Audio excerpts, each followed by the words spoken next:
mulekerawo ebintu ebyekisiru ebyokweraguza banyimye omulimu bannaye mugende munnimireko ku bijja mugende mukole buli like that stupidity has got to end with our generation. Abantu tukozeseeko ku buyivu bwaffe tukozeseeko kumanya kwaffe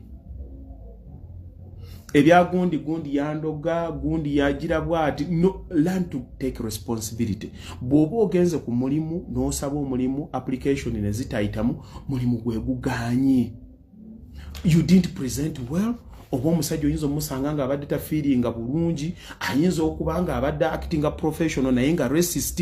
It is that ebya gundi andoga gundi nzo the why resent that simanyi bwe nsobola kibuulira muntu buli lwotandika okweteekerako ensonga zituwayi kino kyaganye byonna bitandikira mu ebyo gwe n'ogaana okwekolamu omulimu olw'okubanga oyo gundi yagenda n'atala n'abeera omugagga era ebyewaffe byonna bagamba yaleeta amayembe. At times I listen to such stories and I say oh my God, like how stupid are people, like tutambuddeko. I'm sorry to say nyiza okubawo soundinzemu a bit harsh musonyiwe naye n'ogamba like abantu why don't we raise above that?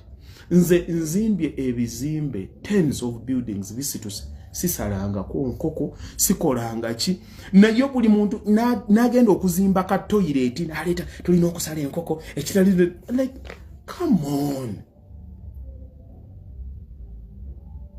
awoli Dubai wakalaba ebizimbe bimeka bibawozi byebaleta enkoko ne bazisaliramu. Like abantu tulina limitations ze tweteekako and we never raise above.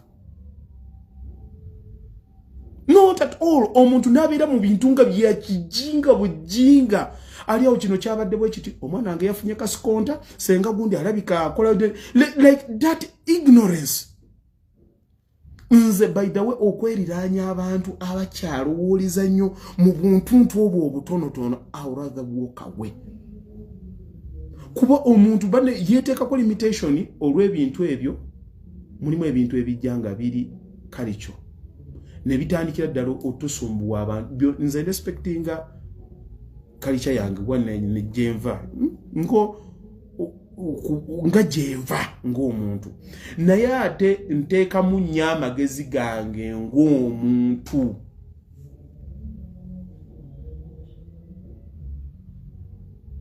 Abantu wano balwalanga Parkinson ne bagamba obuko. Abantu olwalera ali awo bakugamba tobuuzanga nazaalawo ng'okoze bwoti tebamanyi lwaki.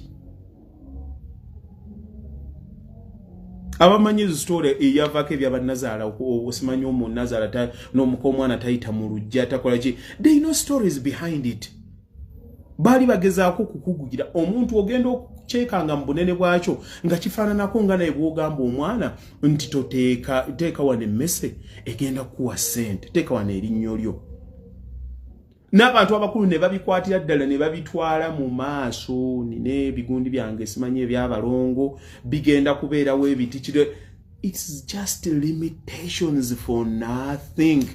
Yes, that is blind faith.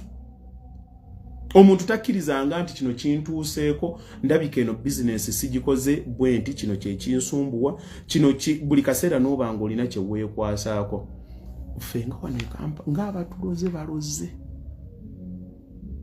naye abaloze nga be basinga okubeera obubi.